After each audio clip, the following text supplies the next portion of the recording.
Plus റൂമിലേക്ക് സ്വാഗതം. Indian railway അപകട മരണങ്ങൾക്ക് നൽകി വരുന്ന തുകയും മറ്റും വലിയ തോതിൽ വർദ്ധിപ്പിച്ചിട്ടുള്ള വിവരമാണ് ഇന്ന് നിങ്ങളുമായി പങ്കുവെക്കുന്നത്. ഇത് നിങ്ങളിൽ പലർക്കും ഗുണപ്പെടുന്നതായതുകൊണ്ട് പൂർണ്ണമായും ഇത് കേൾക്കാൻ അപേക്ഷ. അപകടങ്ങളിൽ മരണപ്പെടുകയാണെങ്കിൽ കുടുംബാംഗങ്ങൾക്ക് നിലവിൽ നൽകി വരുന്ന 50,000 രൂപ 5 ലക്ഷം രൂപയാക്കി ഇന്ത്യൻ റെയിൽവേ വർദ്ധിപ്പിച്ചിട്ടുണ്ട്. അതുപോലെ മറ്റ് നഷ്ടപരിഹാര തുകകളിലും ഇതേ രീതിയിലുള്ള വർധനവാണ് വരുത്തിയിരിക്കുന്നത്. ഏകദേശം 10 ഇരട്ടി വരെ വർധനവാണ് ഉണ്ടായിട്ടുള്ളത്. അപകട മരണമാണെങ്കിൽ 5 ലക്ഷം രൂപ, ഗുരുതര പരിക്കിലാണെങ്കിൽ 2.5 ലക്ഷം രൂപ, സാധാരണ പരിക്കുകളാണെങ്കിൽ 50,000 രൂപ എന്നിങ്ങനെയാണ് നിലവിൽ വർദ്ധിപ്പിച്ചിരിക്കുന്ന നിരക്ക്.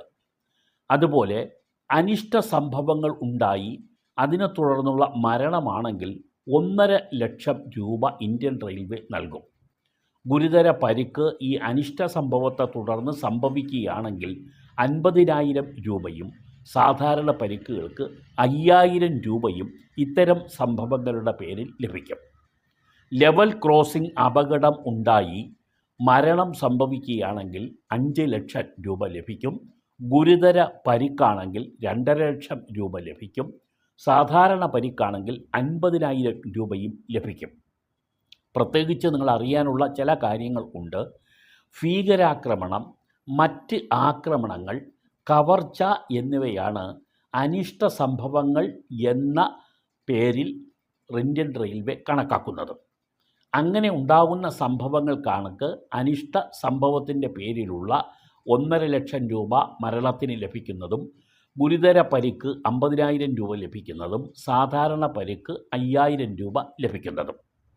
ആളില്ല ലെവൽ ക്രോസിങ്ങുള്ള അപകടത്തിന് ആണ് ലെവൽ ക്രോസിംഗ് അപകടത്തിൻ്റെ നഷ്ടപരിഹാരം ലഭിക്കുന്നത്.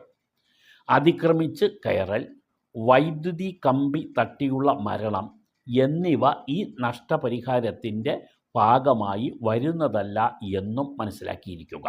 ഇത്തരം വിവരങ്ങൾ നിങ്ങളുമായി പങ്കുവെക്കുന്ന ചാനലാണ് A+ ട്യൂബ്. സബ്സ്ക്രൈബ് ചെയ്യാനും ഷെയർ ചെയ്യാനും ലൈക്ക് ചെയ്യാനും അപേക്ഷ. നന്ദി.